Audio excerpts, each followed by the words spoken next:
Hello everyone and welcome back to another one of my YouTube videos. So today I'm going to be doing the compression test on the 560 SEL here today. So now I'll get a good idea of all, what all 8 cylinders are doing in terms of pressure. Now what I'll be doing, I'll show you again later on as well, but what I'm going to be doing in there is taking each row of spark plugs out at a time. So rather than just doing, like, taking one spark plug out, putting another one back in, I'll do one row at a time, take all spark plugs out. Now, the reason why you're not doing it on a compression test is that way you can fully test the compression in that one cylinder. I mean, if you do a compression test and not blown the oil or the water jackets, you won't be able to tell the difference. But if you take the spark plugs out and it's blown between spark plugs, you'll be able to tell the difference. But if you leave the spark plug in, it will take a while to build up. But eventually you won't be able to see a compression issue. But like I said, if you take the spark plugs out and then there's a gap between the gaskets so that air can leak through, and then obviously in that way you won't build compression, and then you'll know about a potential issue there. So, but before we get into that, if you didn't mind liking my video and subscribing to my channel, as if you like and subscribe really helps the channel to grow. And if you subscribe to my channel, it obviously then notifies you when a new video is released. So let's get on with the compression test. First things first, get this cap off, find the cap on the ground, and take it off so it can't fire up. I know the fuel doesn't work on it yet, but there may still be a bit of residual fuel in here. The next thing you want to do on a compression test is make sure the throttle stays fully open. Now, as you know, the accelerator pedal on this car does not work, so I need to find a way to jam the throttle open.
Okay, so number one is okay, so 120, 130, actually 145 on that one.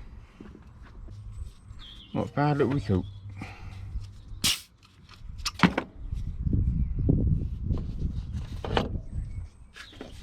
Now let's hope the rest of them all good.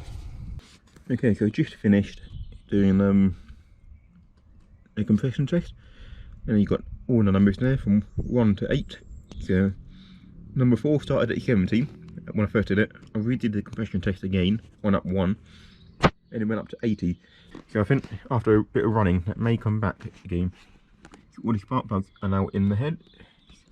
I've not done the cables yet, and 2 of them broke a little bit, so there can be 2 cables I need to find, but it's not too bad.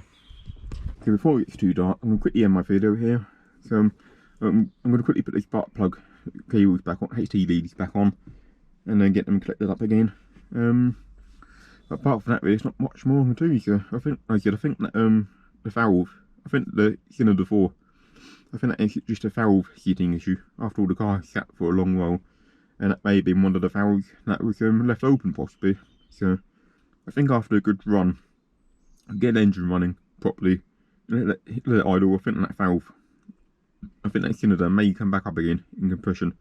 Obviously, like I said, I took all these spark plugs out, and the compression enough for a 3 or high.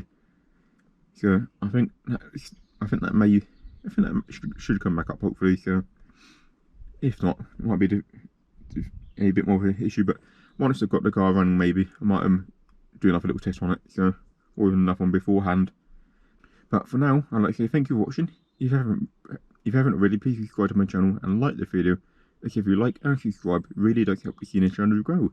So I know it's not the longest video, but here's the end results of the compression test. It's been quite long, getting dark now, and I just want to finish up. So once again, this has been On The Drive, and I'll see you in my next video.